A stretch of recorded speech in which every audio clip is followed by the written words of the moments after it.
we're definitely going to be pruning the apple tree in the next few weeks. There's a lot of crisscrossing of branches. Last year I pruned it quite a bit. This year is going to be a much harder prune again. I don't think it's harming the tree in any way at all, because if you'd seen how much I took off last year, it was quite a bit and nothing happened. In fact, I think we got 400 regular size apples and there was 200 of small ones.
I'm away all of April, And I'll have to make sure that during March I get this garden ready for when I get back in May. It's going to be hard to be away from the garden, but I'll be at my daughter's garden doing things over there.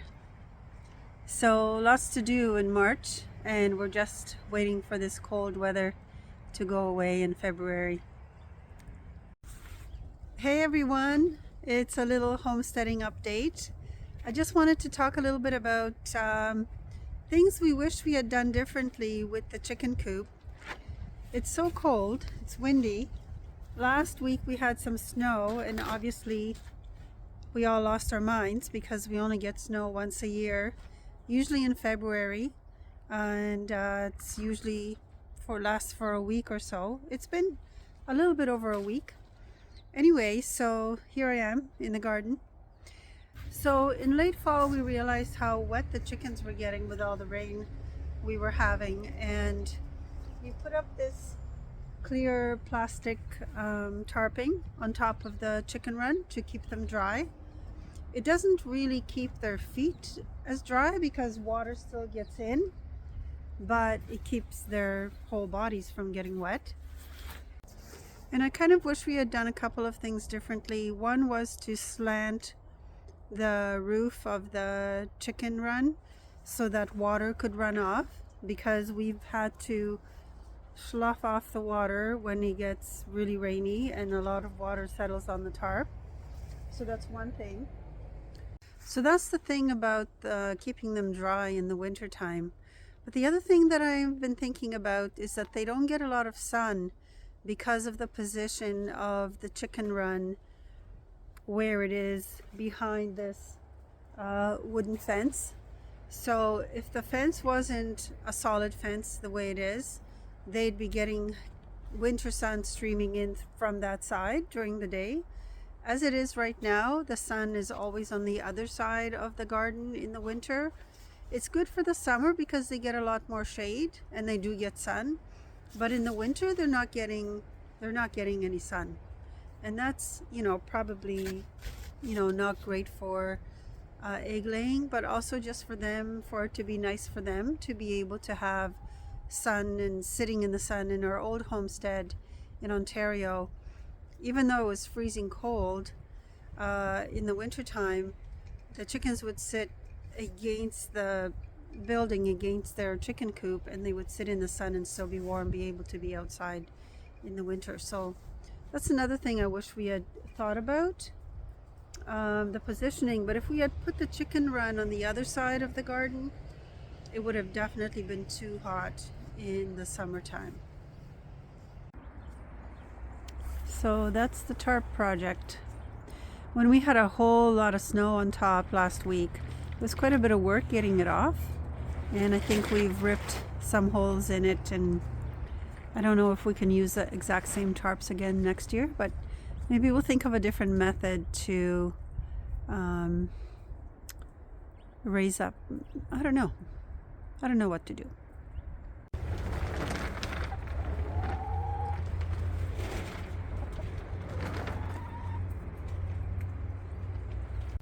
Okay, let's see if there's any eggs.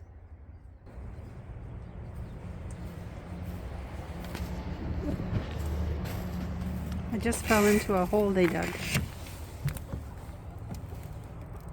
One little blue egg. Let's see over here.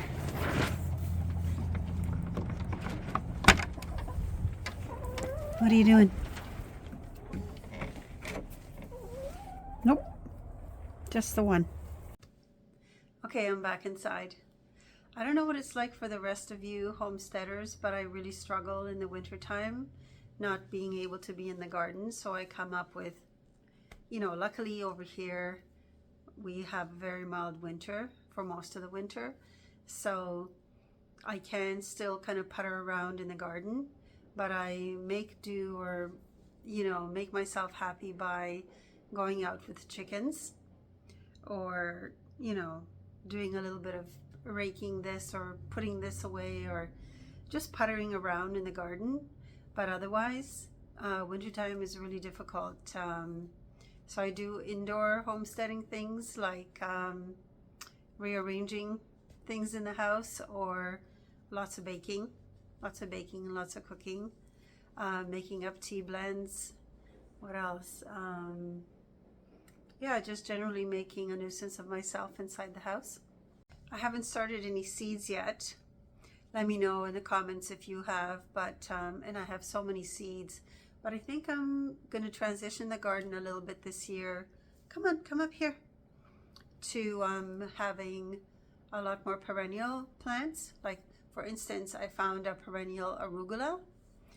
There's going to be blueberries, strawberries, a lot of herbs and flowers, things for teas, asparagus, you know, as much perennial as I can get in, and then I'll slot in the annuals somewhere in between. So we'll have enough, we'll have plenty of food. Thinking of adding 2 more boxes. I don't know how that's going to go over with Steve, because he likes grass. I like grass too, but just, you know, I prefer garden beds more than I like grass. So we have to have some grass, because that's where we sit and we lie around on the earth and everything, and it looks nice too. But it's not high maintenance grass, our grass. It's a mishmash. And I still have winter cabbages that are growing, some Brussels sprouts. And since the ground is frozen right now, since we had the snow, I haven't harvested the carrots and the leeks yet, but that's going to be on the agenda for the end of February and March, to use up all the carrots and the leeks that are in the garden, and yeah, start making a plan. So yeah,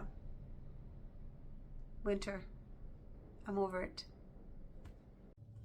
And because the chicken breeds that I have are not breeds that lay every single day. I mean, I don't think a chicken should have to lay every single day. Everybody needs a break. But anyway, they lay, you know, maybe, I don't know how many days a year they lay, but it's not every day. So we've been buying eggs, but especially because I've been doing so much baking in the winter, I've had to buy eggs, which Steve says, why are we feeding all these chickens and not giving any eggs? But that's just part of it.